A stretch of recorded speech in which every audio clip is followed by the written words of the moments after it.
Alright, testing 1, 2, 3. Hopefully that light flicker issue doesn't come around this time. Hey Scott, I wanted to give you a quick tips and tricks for soldering. I was thinking about looking around for a video that was already made, but there's stuff specific to you I wanted to go over all in one video. It may just be easier for me to make the video myself. So, actually, before we get into this, general safety, soldering produces stuff that you don't want in your lungs. Either do it in like a garage with door, window open, fan blowing stuff away from you, or you can get one of the 3M like half mask respirators that has filter cartridges. If the cartridge says it's rated for organic vapor, OV, that means it has activated charcoal in it, and it will chemically absorb the smoke from the solder as you work. So that's one option for it. Now, this is the soldering iron that I sent you the link for, the Finersi HS02. This isn't the tip that I'd recommend using. This is a straight conical tip. I'd recommend either using the one that looks like a cone that's had the top sliced off at an angle and has a little flat area, or the one that looks like kind of this, except the tip is bent. And then you can use the back flat area of that bend to get surface area on your board. Now, this is the solder I recommended, the Castor 44. The link I sent you gives you this tube specifically, and it works well because it basically gives you a handle for the solder, and you can dispense it straight from here, and you can solder it literally just like this, so it's very convenient. When you solder down a bit, just pull a little more out. So, as mentioned in the email, make sure to order your parts first. There could be any number of reasons why the supplier isn't able to send out parts. Maybe they double check and afterwards they find out, oh wait, it's not in stock. So definitely order your transistors first, at least 4. You'll have 2 spares that way, maybe even 6, just so you have the option to, if you make a mistake, break something, break one of the new transistors, you're not having to wait another couple weeks for an order from China to come in. Now, to soldering. First, for desoldering. You're going to be dealing with solder that's been there for a couple decades. It's going to have a layer of oxide on it. If you just heat up your iron, press it to it, it's probably not going to do anything. And the reason is that oxide layer. You won't be getting good heat transfer. Now, there's flux and all that, but here's an easy thing you can do with what you already have, or what you'd be getting. You take your solder, you put a little bit on your tip of the iron, so you have a little drop of molten leaded solder. You take that to the solder joint that you want to desolder, and you touch it, and that little bit of molten solder, the new solder, is going to make the best possible thermal contact you're going to get with that solder joint. That will then, after a second or two, melt and intermix with that old solder. In the process of doing that, it's going to break up that oxide layer, and then you're good to go. Then you can work with it as normal, and it will no longer be a pain in the ass. For solder wick, I sent you a link for MG Chemicals Super Wick. Just a much smaller thing. You don't need to pay $40 to have a huge amount of it. Cut off a strip. Probably more than this. This is just a little bit extra that I have left over. And, you know, just use it like this. Maybe something this long. And either with large tweezers or small needle nose pliers. After you apply that little bit of fresh solder to mix in with the old solder joint, there's a couple different ways to go about it. Try them both, see what works better for you. You can, so just so you can see this better, like if I'm doing here, you're not going to see it well. Let's say this is your board, and this bit of solder coming up here, that's the pin, because this is after you take your amplifier apart. This is the top of the board where all the components are. You need to take that out, flip it over so you can get to the back of it. Oh, and take pictures. It's a kindness to your future self. If you're later wondering which screw went where, what component was connected where, take pictures before you start and at every step of going further in disassembly, removal. It only takes an extra couple seconds. It saves so much pain in the ass later on. There's no such thing as too many pictures. Take pictures of everything you're going to work with at every step. So, this is your board. This is the back side of your board. And this is the pin, one of the 3 pins on your transistor that you want to desolder. You add a little solder. You add fresh solder, so you have a drop of it on your iron. You mix that in with the old cruddy solder that's, been there for a decade or 3. And then you move it around until it's mixed up and it's all wetted. Then, 2 methods for using solder wick. You can have your iron touching this side, and you can take your wick and take the edge of the wick and bring it in to touch the other side and use that to soak it up. Once this is silvery and it's soaked up your solder, it's not going to soak up much more. Go ahead and just snip it off and keep doing that until you're not really getting much more solder off of it. Don't be worried about trying to soak every last bit of solder per millimeter of copper wick. Once you have some in there, it's no longer so useful. Cut it off and use your next edge that's fresh.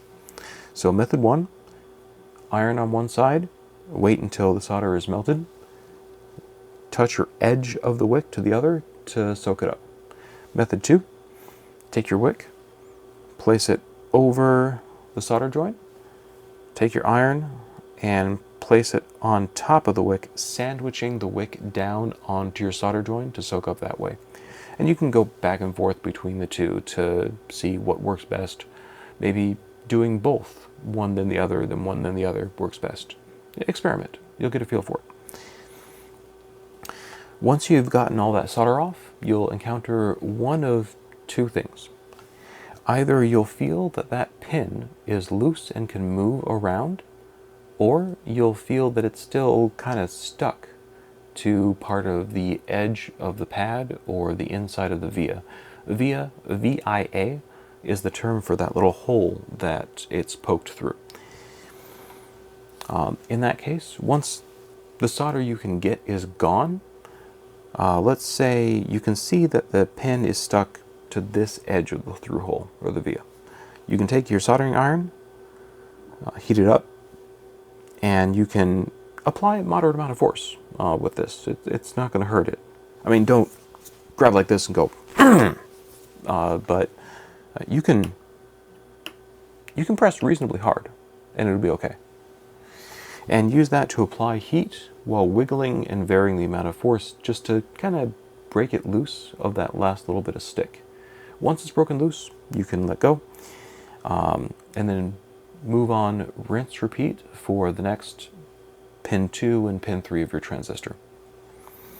Now, I haven't seen a picture of those transistors installed, but if they are power transistors, they should have some kind of heat sink on them because they dissipate a lot of heat. Once you have these out, you'll need to get that heat sink off. Oftentimes, you can just use pliers and wiggle around and it will break free. If not, you can use like a thin chisel or a dental pick, and kind of just wedge in between there and get it free. And then something to sand it off so you have bare metal, because you'll need to reapply that to your new part. Something I didn't send you in the link was thermal adhesive or thermal glue, usually just called thermal adhesive. I'll get you a link for that. Your heatsink, you're going to want to, like, sometimes it'll break off clean and you have clean metal underneath. Sometimes it won't. In that case, you need to abrade it, like a nail file, some sandpaper, a little flat metal scraper, just to get it to bare metal, so you have good contact for when you're applying it to your new transistor. Then take your thermal adhesive, put a little bit, not over much, bond those together, squish it flat to make sure you have good contact. If you have a little spring clamp, use a spring clamp. The adhesive should have a general guideline for how long you need to leave it for it to bond. Leave that probably just overnight. Then come back the next day. And for soldering your new part back in, put it through in the same configuration the old one was in.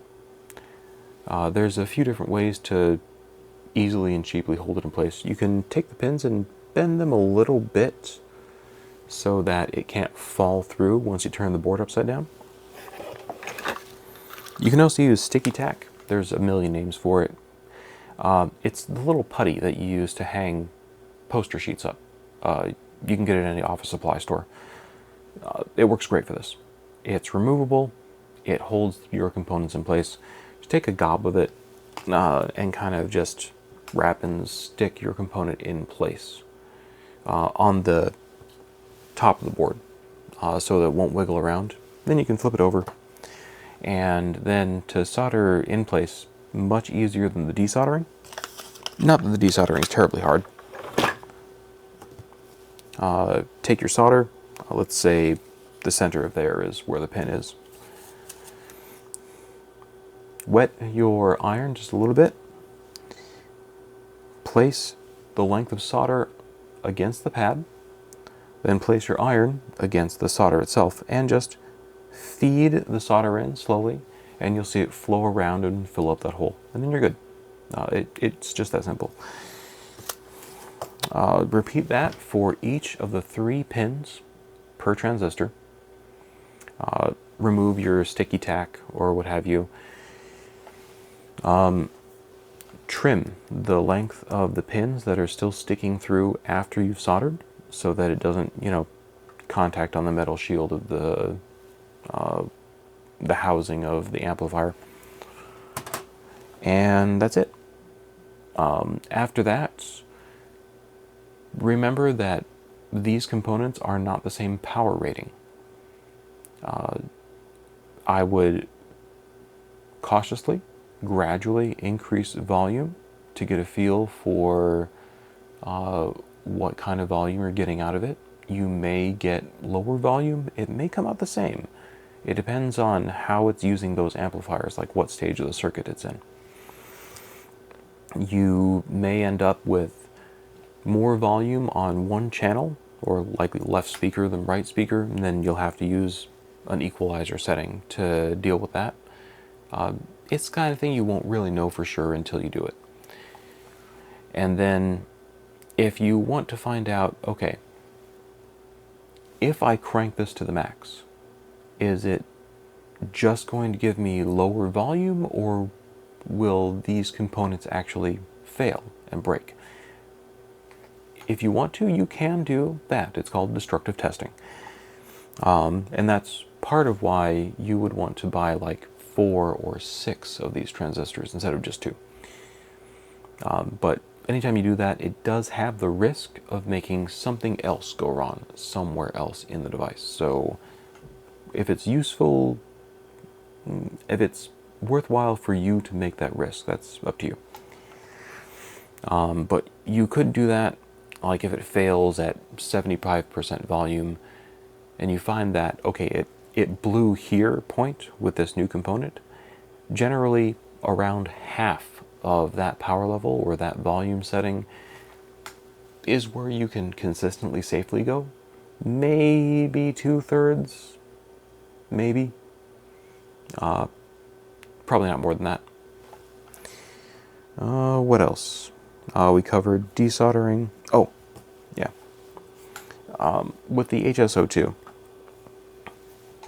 if you plug it in, so it'll come with the cartridge, like just in one of these.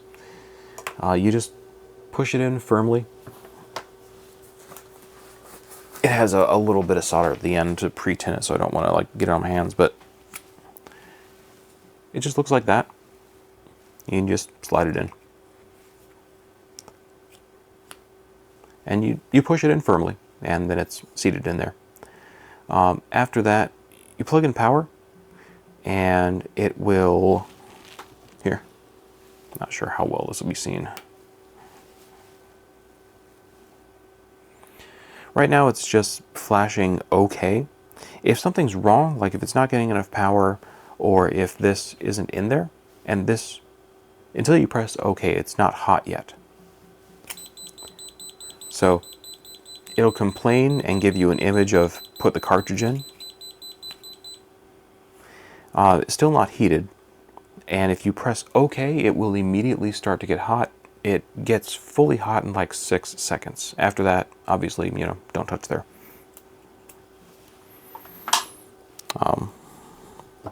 Yeah, I think that's it. If you have any questions, just